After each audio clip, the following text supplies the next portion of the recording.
Well, you've seen those commercials for the last 2 years. Starting today. Each year in the U.S., thousands of women learn they have cervical cancer. I could be one less. One less statistic. One less. Because now there's Gardasil, the only vaccine that may help protect you from the 4 types of human papillomavirus that may cause 70% of cervical cancer. And that may be the case, but is it enough? The mom-friendly website, momlogic.com, is launching a new feature to answer questions about the cervical cancer vaccine Gardasil. Since its launch in 2006, the CDC says that more than 24 million doses of Gardasil have been distributed. But some MomLogic users are raising questions about its necessity and its safety. Joining me in the studio, Dr. Suzanne Gilberg-Lenz. She is an OBGYN from Los Angeles and a contributor to MomLogic.com. Hi, Nancy. How are you? I'm good. Do you have teenage girls? I do not have teenage girls. I have a nearly 9-year-old daughter and an 11-year-old son. So what is your concern? And I will just tell people off out of sheer transparency. I have 2 girls now, 23 and 20. Both have been vaccinated. Right. I feel quite confident doing it because I saw this as an anti-cancer vaccine. And I think that's issue? how most of us see it, and most of us saw it. And I want to say that when it first came out, I was amongst the legions of gynecologists that were thrilled to finally have something to offer patients. But what's been going on, actually, and what sort of kicked this off for us at momlogic.com is that, moms started questioning and having concerns. And as the vaccination has been out there for several years, there are nearly 14,000 adverse events that have been reported. Most of them are not serious. Let's put up the laundry list of most of them, because they're really pretty mild. Yeah. I mean, injection site tenderness, fainting, which teenage girls doing, you can see them there, nausea. They aren't very big. Those are not the major concerns. And there's sort of 2 issues here. The major concerns are that there have been 39 deaths, which we do not know are attributable to the vaccination. That's very important to state.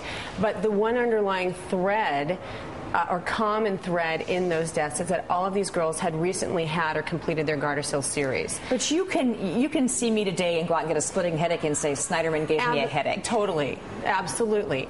But that's out there. Whether or not we as physicians believe there's a causal relationship almost is besides the point. Do you believe as a doctor? I don't think there's enough data to support any kind of causality at all yet. So when your daughter is 13, issue, what will you do? I don't know. I'm going to wait and see what the data shows us in the next several years. The issue now becomes, Nancy, that the information is out there and moms are worried. Should I have done this? Should I do it? And I think initially, and still with a lot of our colleagues, the attitude is do it and there's no discussion.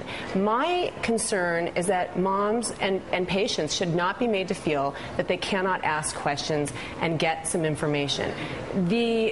So if you look at vaccines, and I've been very straight with viewers that I think vaccines are probably the greatest technological breakthrough in the last 100 years. But if you look at vaccines, measles, mumps, polio, all the way down, are you saying that this is one of those vaccines that isn't a necessity but it's a luxury? I think we have to look at whether or not that is an issue, and it depends on the demographic and the population. First of all, like 85% of diagnoses and deaths of cervical cancer occur in developing nations. And so it starts to become an issue of access. We also know that it's multiple partners, and women in this country, usually by the time they get married, have had sex with more than one man. Yeah, but the data still shows that the vast majority still of diagnoses and deaths of cervical cancer are in developing nations. I mean, that's the data. And I think access to care becomes an issue.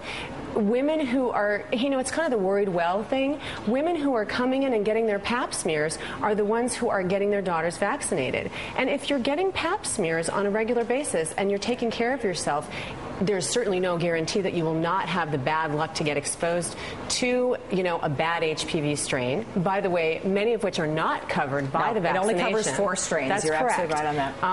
And those are the women who are going to get good access to care anyways. The girls who are living in rural areas, the urban poor, developing nations, we should be shipping the vaccination there. Dr. Suzanne Gilberg-Lenz, thank you. Thank you, Nancy. MomLogic.com.